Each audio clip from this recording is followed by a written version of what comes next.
विश्वास ऐसी शक्ति है जिससे उजड़ी दुनिया में फिर से प्रकाश लाया जा सकता है, इसलिए खुद पर भरोसा रखें और चलते रहें। नमस्कार, स्वागत है आप सभी दोस्तों का एजेबी इंडिया में। दोस्तों, वीडियो को लाइक व शेयर कर दीजिए। चैनल को अभी तक सब्सक्राइब नहीं किया है तो जल्दी से सब्सक्राइब कर लीजिए, क्योंकि आपको जो कंटेंट यहाँ मिलेगा वह कहीं नहीं मिलेगा। दोस्तों, इस वीडियो में बात होगी यूपीपीएससी स्टाफ नर्स से जुड़ी कुछ नई कड़ियों, उनका प्रभाव तथा कुछ अन्य महत्वपूर्ण बातें जो प्रत्यक्ष अप्रत्यक्ष रूप से जुड़ी हैं इस भर्ती से। दोस्तों, जब 18 जुलाई को हियरिंग हुई थी तो 66 याचिकाएं लिस्टेड की गई थी 18-15 के साथ, जिसमें से रीट 8948 को इस केस से हटा दिया गया।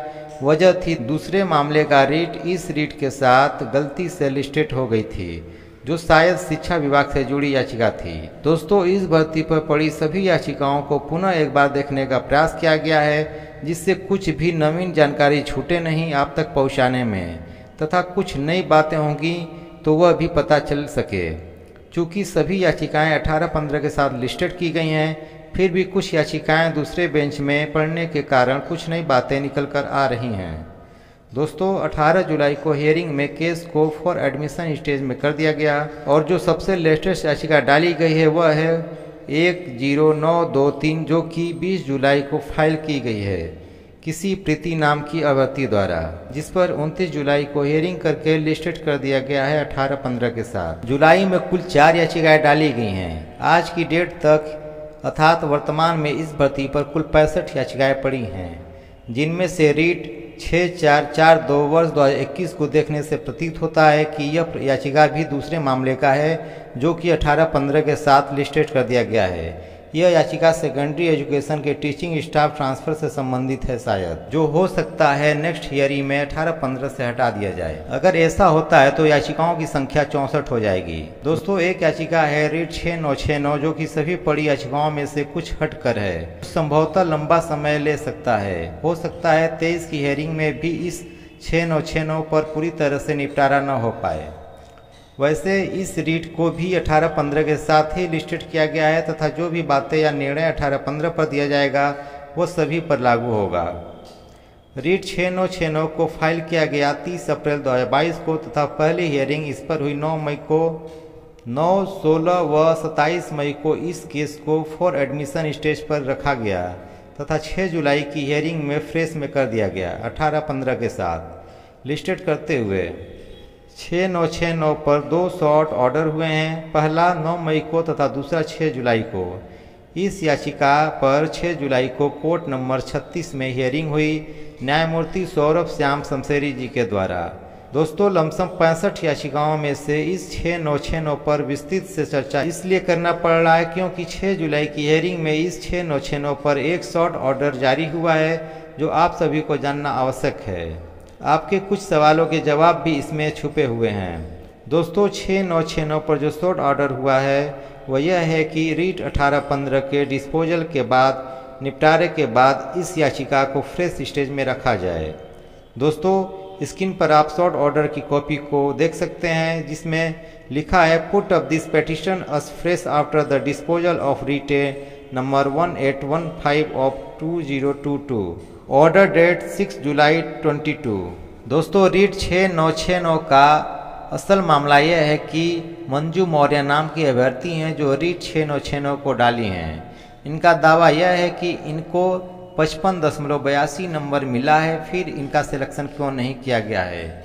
अब मंजू मौर्य मेल हैं या फीमेल ये नहीं कंफर्म हो पा रहा है, चूँकि नाम से तो फीमेल प्रतीत हो रही हैं, किंतु शॉर्ट ऑर्डर में इनके लिए ही का प्रयोग किया गया है। दोस्तों, रीट 10150 जो कि 7 जुलाई को फाइल किया गया है, इस पर 18 जुलाई को एक शॉर्ट ऑर्डर जारी किया गया है, जिसमें 17 जुलाई 2022 की उस घटना का जिक्र है जिसमें एडवोकेट जनरल अर्थात महाधिवक्ता के कार्यालय में आग लगी थी, जिससे बहुत सारी केस की फाइल जल गई थी, जिसकी दूसरी प्रति बनाने में कुछ वक्त लगने की बात कही गई थी। दोस्तों, उच्च न्यायालय में सरकारी पक्ष की वकालत करने वाला कानूनविद या अधिवक्ता सभी केस की फाइलें इस सरकारी कार्यालय में रखते हैं। अतः 17 जुलाई को हो सकता है कि कुछ फाइल क्षतिग्रस्त हो गई हो, जिसकी वजह से 18 जुलाई की हियरिंग में कुछ खास नहीं कर पाए हो सरकारी वकील। दूसरा बड़ा कारण आयोग की तरफ से रिपोर्ट प्रस्तुत न करना था। दोस्तों सभी पड़ी याचिकाओं में अगर मेल और फीमेल याचियों की संख्या की बात करें तो लगभग 96 फीमेल पिटिशनर्स हैं तथा लगभग 102 मेल पिटिशनर्स हैं। इस भर्ती में जो सीटें खाली हैं वह 1700 प्लस फीमेल की हैं तथा मेल की एक भी सीट खाली नहीं है।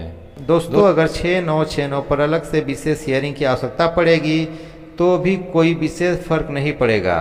इसकी वजह से 18-15 के निर्णय पर भी कोई फर्क नहीं पड़ेगा। ज़्यादा से ज़्यादा यही हो सकता है कि एक सीट को रिजर्व करके आगे की प्रक्रिया शुरू की जा सकती है। ऐसे मामलों में ज़्यादातर ऐसे ही आदेश होते हैं। या ये भी हो सकता है कि दावा सही हो, कोई अन्य बातें न हो तथा आयोग स्वीकार कर ले तो 18-15 के साथ 6969 भी डिस्पोज हो जाए, या फिर कोई दूसरी वजह हो जिस वजह से आयोग सेलेक्ट नहीं किया है भर्ती नियमावली की वजह से, तो फिर केस को लड़ेगा। दोस्तों 26 जुलाई को यूपीपीएससी के अधिवक्ता निशित यादव ने एक एफिडेविट कोर्ट में लगाई है तथा 23 अगस्त की हियरिंग में निशित यादव भी रहेंगे।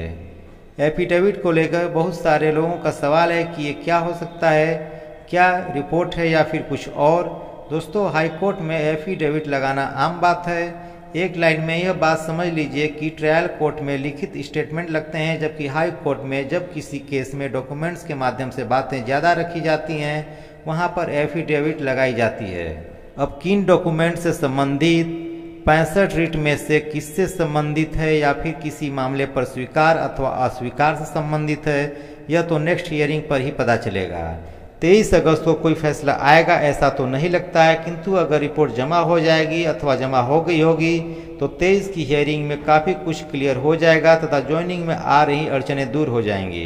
कुछ लोग रिवाइज रिजल्ट की बातें कर रहे हैं, पूछ भी रहे हैं कब आएगा। तो दोस्तों इस संबंध में बता दूं कि कोर्ट ने इसका कहीं जिक्र नहीं किया है। रिपोर्ट प्रस्तुत हुई नहीं, रिपोर्ट पर हियरिंग हुई नहीं, फिर रिवाइज रिजल्ट की बात कहां से आ गई।